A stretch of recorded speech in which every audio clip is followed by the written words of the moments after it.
Alors l'intelligence existentielle pourrait se définir comme une disposition d'esprit, une capacité à se questionner sur l'origine et le sens des choses aussi, et puis peut-être combiner toutes ces formes et tous ces degrés d'intelligence que nous allons voir ce soir.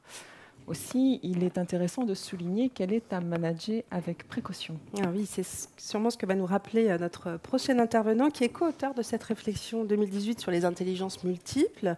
Il s'est penché justement sur ce concept d'intelligence existentielle. Il est membre du conseil d'administration du groupe IGS. J'invite à nous rejoindre Monsieur Hulot, enfin Jean-Pierre Hulot. Je crois que vous allez vous nous proposer une lecture. Vous nous proposez une lecture, on vous écoute.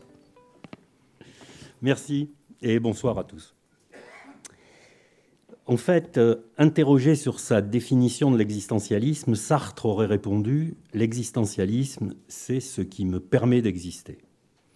Alors, boutade ou pas, ce qui est clair, c'est qu'en théorisant l'existentialisme, Sartre explicite une vision au monde, une relation au monde et une relation à soi-même et aux autres.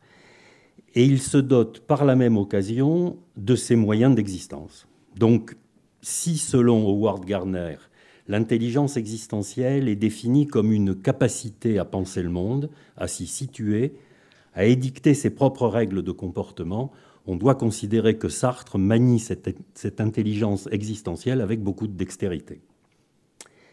Puisqu'en fait, il a démontré cette maîtrise tant dans la construction de l'existentialisme que dans son exploitation académique, éditoriale, politique et plus tard médiatique.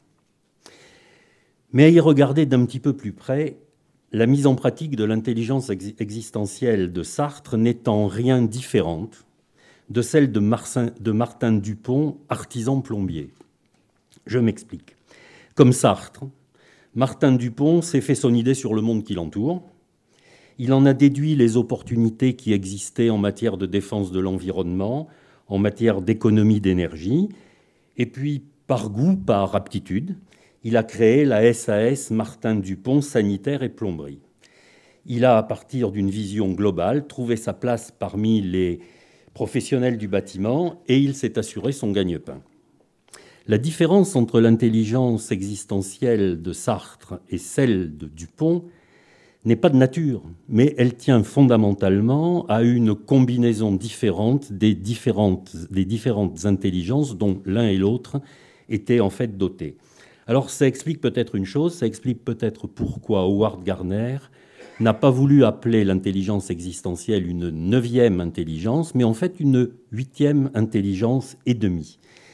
Et donc, l'intelligence existentielle, elle s'identifierait pour chacun de nous à son élan vital, sa raison de vivre.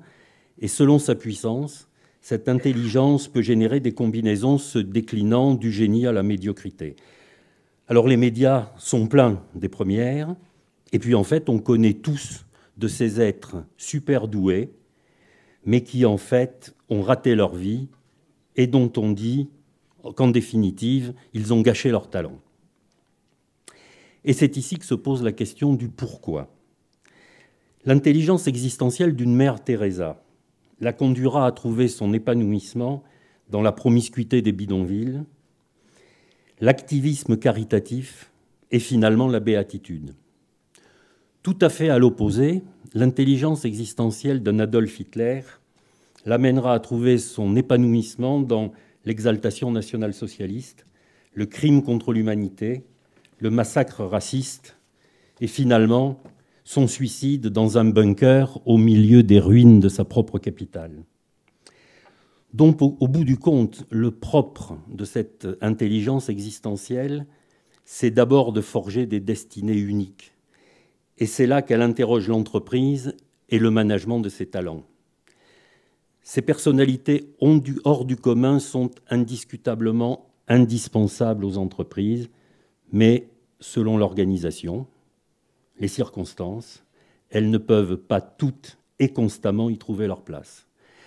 Et l'expérience nous prouve qu'il y a celles que l'organisation illustre, celles qu'elle frustre, celles qu'elle marginalise, celles qu'elle ignore et malheureusement aussi celles qu'elle détruit.